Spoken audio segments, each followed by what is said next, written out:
کیا آپ جانتے ہیں کہ مغل شہنشاہوں میں نکمہ ترین بادشاہ قرار پانے والے محمد شاہ رنگیلے کے صاحبزادے احمد شاہ بہادر کے حکومتی معاملات ایک خواجہ سرا چلایا کرتا تھا؟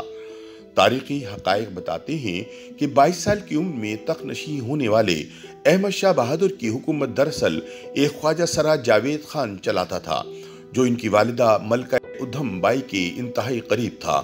تاہم جاوید خان کے قتل کے بعد عیش و عشرت کے دلدادہ احمد خان کو بھی تخت سے اتار کر اس کی آنکھیں نکال دی گئیں اور مغلیہ سلطنت مزید تباہی کا شکار ہو گئی۔ خیال رہے کہ محمد شاہ رنگیلہ بھی خواجہ سراؤں کے ساتھ قربت کی وجہ سے بدنام تھا اور اس کی شخصیت میں بہت ساری عادات خواجہ سراؤں والی تھیں۔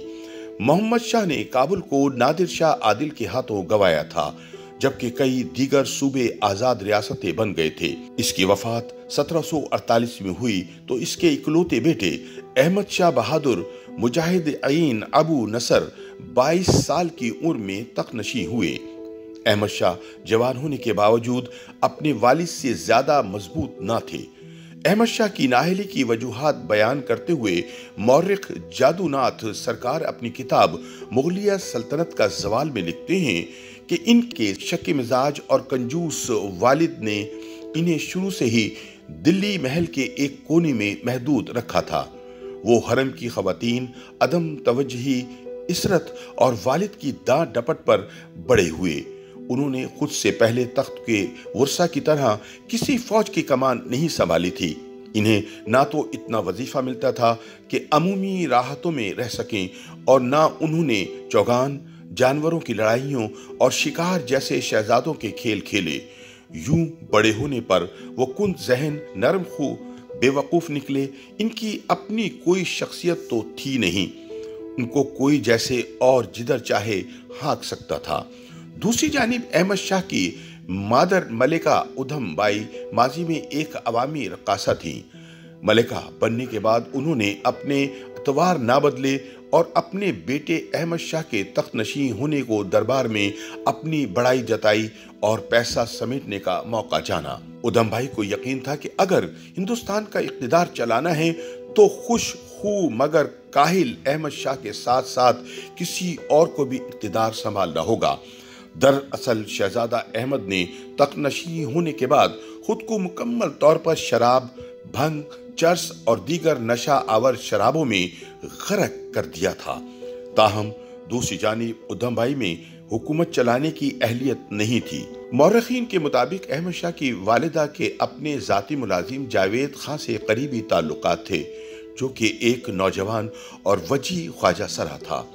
مغلیہ خاندان کے شاہی وقار میں تب کمی آئی جب خواجہ سرا جاوید خان دیرینہ شاہی قواعد کے برعکس شاہی حرم میں راتیں بھی گزارنے لگا۔ جاوید خان محمد شاہ کے دور میں حرم کے ملازمین کا نائب منتظم اور بیگمات کی جائیدادوں کا منتظم رہ چکا تھا۔ وہ ادھم بائی کے خاوند کی وفات سے پہلے ہی ان کے ذہن اور جسم پر قابض ہو چکا تھا۔ ادھم بھائی کے بیٹے احمد شاہ کے تخت سنبھالنے پر جاوید خان کی ترقی کی رفتار تیز ہو گئی، کیونکہ نوجوان بادشاہ نے اقتدار عملی طور پر جاوید خان کے حوالے کر دیا تھا۔ تاریخ احمد شاہی میں لکھا ہے کہ جاوید کو 19 جولائی 1748 کو دیوان خاص کا منتظم بنایا گیا۔ بادشاہ کے دربار میں حاضری اس کے ہاتھوں میں آ گئی اور وہ مخصوص مشیروں کو شہنشاہ سے ملنے کی اجازت نہ دے کر اپنا اثر و رسوخ بڑھاتے چلا گیا۔ خواجہ سرا جاوید خان اب جنگ اور امن، محصولات اور تنظیم کے فیصلے کر رہا تھا۔ اس کا واحد مقصد شہنشاہ اور ملکہ کو خوش رکھتے ہوئے اعلیٰ ترین طاقت اور اس کے ذریعے دولت اور ثروت کا حصول تھا۔ نتیجہ یہ نکلا کہ بادشاہ تاج کے مورثی وفاداروں سے دور ہونے لگے۔ چند ہی برس میں مغلیہ سلطنت میں معاشی انحطاط اس قدر بڑھ چکا تھا کہ شاہی دربانوں، جنہیں 1 سال سے زیادہ عرصے سے تنخواہیں نہیں ملی تھیں اور نہ ہی شہنشاہ ان کے کسی منتظم نے ان کی داد رسی کی تھی، پھر ایک وقت آیا کہ شاہی سامان، اسلحے، قالینوں، کھانے کے برتنوں، کتابوں اور آلات کی بیانیہ فہرستیں بنائی گئیں اور یہ چیزیں دکانداروں اور پھیری والوں کو بیچ کر سپاہیوں کی تنخواہیں ادا کی گئیں۔ اس سے عوام میں وہ ٹھٹکا اڑا